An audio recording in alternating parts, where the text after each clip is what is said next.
One last question. You in the middle. Yes. Here, just no, her right. No, a little further forward.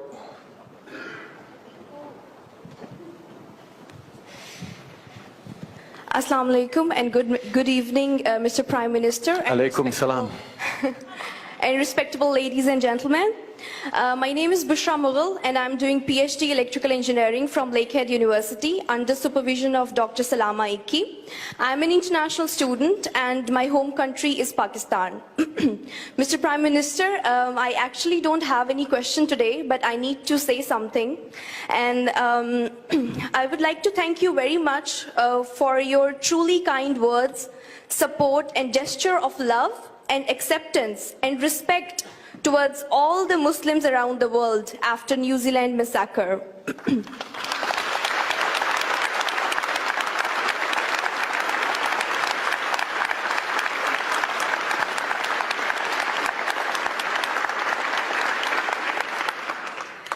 When I heard your speech, being a Muslim and resident of Canada, it was the most proud moment for me that Prime Minister of Canada, Mr. Justin Trudeau, has addressed Muslims. Undoubtedly, your words matter. They affect and they impact.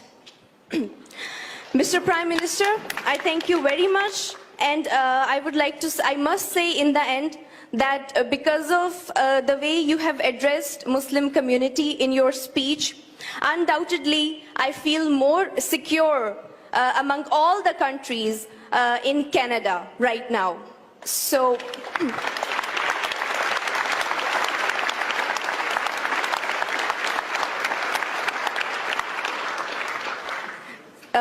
thank you very much, and I think this is the, I'm feeling extremely thankful that I have got this chance of saying this to you. And I think I would have never said this otherwise. I would have never thanked you like this, in this way. And my father, he is retired wing commander of Pakistan Air Force. And he has said me that I should deliver this message to you in behalf of him and our whole family and obviously whole Muslim community. Thank you very much. Thank you.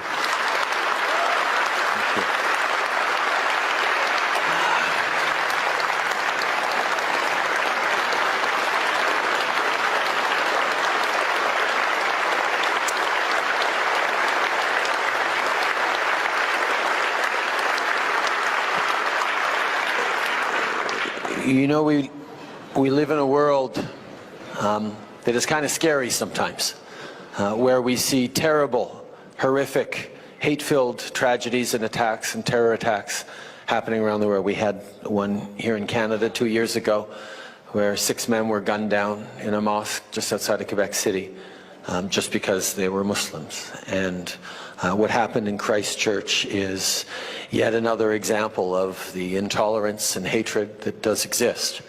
But at the same time, we know that those actions that we see and we reel at do not represent who we are, not just as Canadians, but as human beings. I think as we meet people around the world, around the country, as you talk to people, you realize that people are fundamentally good and want the best for themselves and their neighbors and their communities.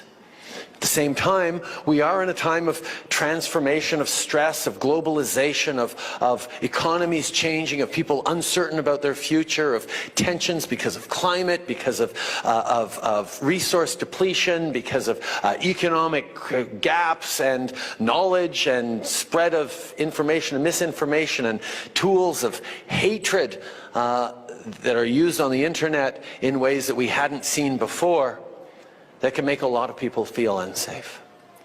But to see, whether it's a terrible house fire that killed 7 kids seven immigrant kids in Halifax a few months ago, or a terrible terrorist attack, or whatever tragedies hit different communities, to see the communities come together and be there for each other and learn to lean on each other and to support each other. We are reminded that for every hateful tweet we see or every comment board that we shouldn't have looked at on the internet, Canadians and people all around the world want to live in a better, peaceful, more respectful, more open world.